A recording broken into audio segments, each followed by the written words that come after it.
Hi everybody. So thank you for listening to this channel. Please like, subscribe, share, 'cause that'll help me out a lot. Okay, so we're in Atlanta. I'm live from Atlanta, Georgia, and lots of things have been happening.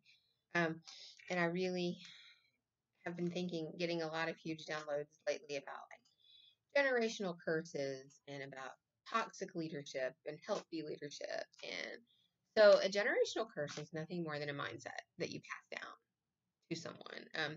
If you pass down a mindset of racism or a mindset of lack or a mindset of poverty or a mindset of illness, then you've perpetuated a generational curse. And that's really what it is. We have to make sure that we're passing down mindsets of joy, strength, community, health.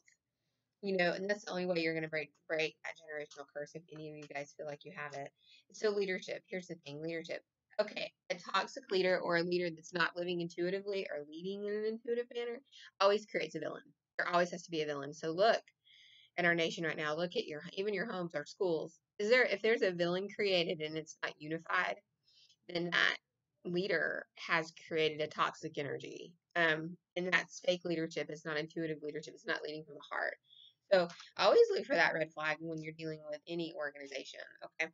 And so food, love, and money. Those are my three favorite things to read on. Food, love, and money. So shout outs to my psychic development class that I taught last night. Those ladies are fabulous. I love teaching them. They are just coming along. Wanted to give them a shout out. Okay, so food, love, and money. So what do my people need to know about food today? What do my people need to know about food today? Um, food. I love food. I'm a Southern girl. Yeah, food. Okay, emotion. Okay, so there's been a lot of reasons to emotionally eat lately. I get that. Okay, clean it up as usual, and like really look at like the fact that it's your nervous system, right? And try to not eat anything that has a nervous system because then you're like exasperating stress.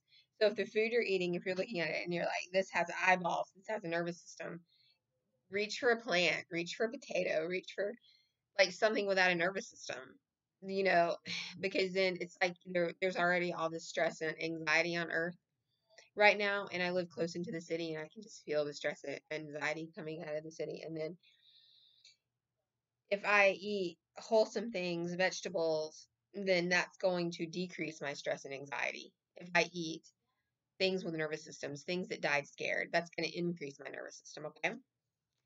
And then oppression. So you're emotionally eating because you feel oppressed, or the emotional eating is making you feel like you lack control in your habits. And that's okay. We can't be hugely controlling with food, but we do have to have an element of discipline around it, an element of loving me first, loving you first, choosing you first. And then balance. This is all going to balance out.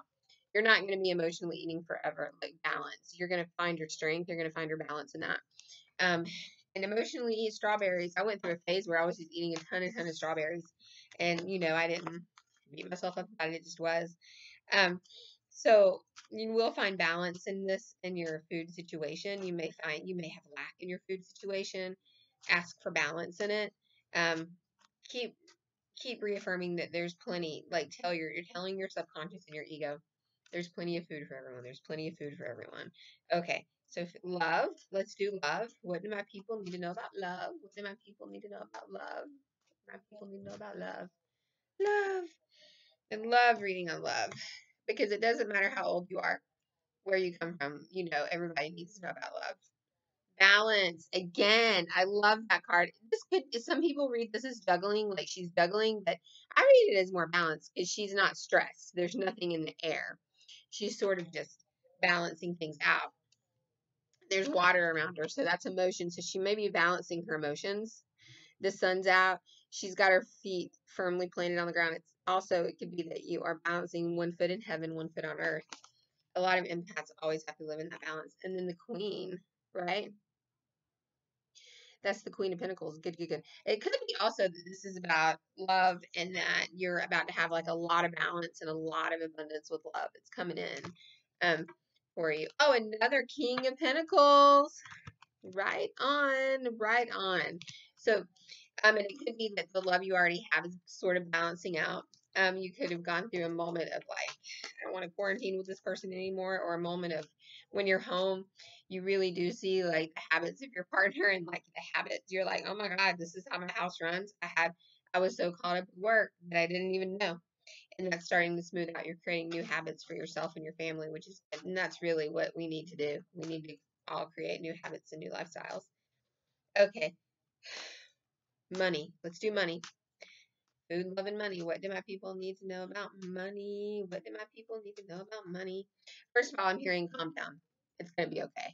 It is going to be okay when it comes to money.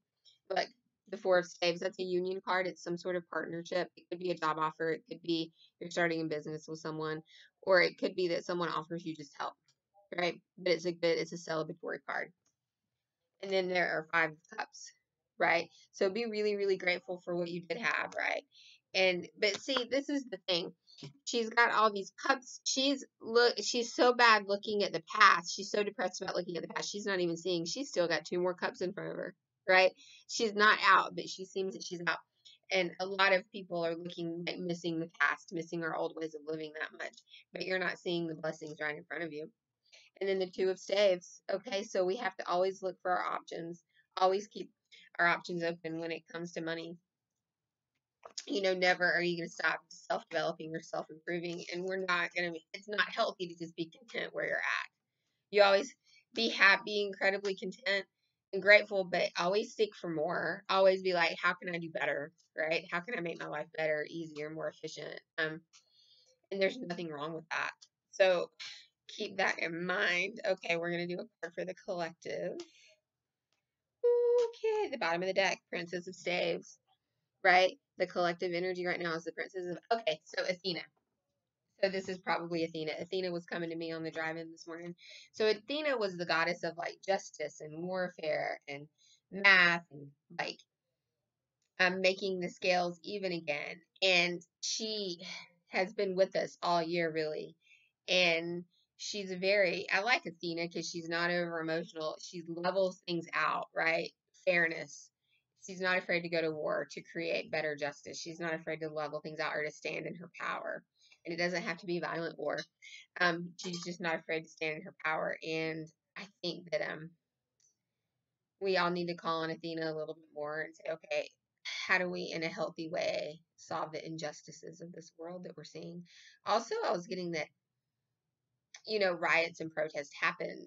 Okay, so people who are like everyone's oppressed at a different level in this nation. Like everyone has like a different kind of oppression, and some of us have very little oppression, and some of us have a lot of oppression, and it's different for everyone.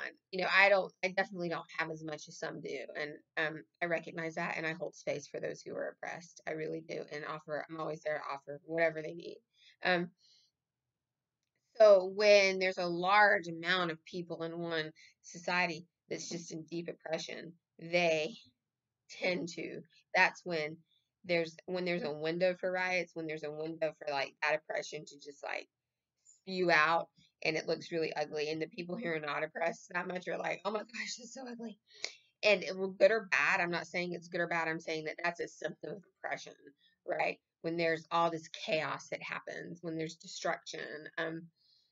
So with 7 planets going in retrograde this summer and 3 eclipses, and the eclipse season is going to last extra long, we're going to see more of oppressed communities really like busting out, like because when you're oppressed for so long, it causes trauma in your brain, and that's when you make bad decisions. That's when chaos happens. That's when you destroy things. That's what people do. And what we the only way to really solve this is to offer people empowerment, right? To offer like hold space, say, you know what, I don't know your journey, but you're cool with me, right? I don't know your journey, but I'm here to empower you in whatever way I can.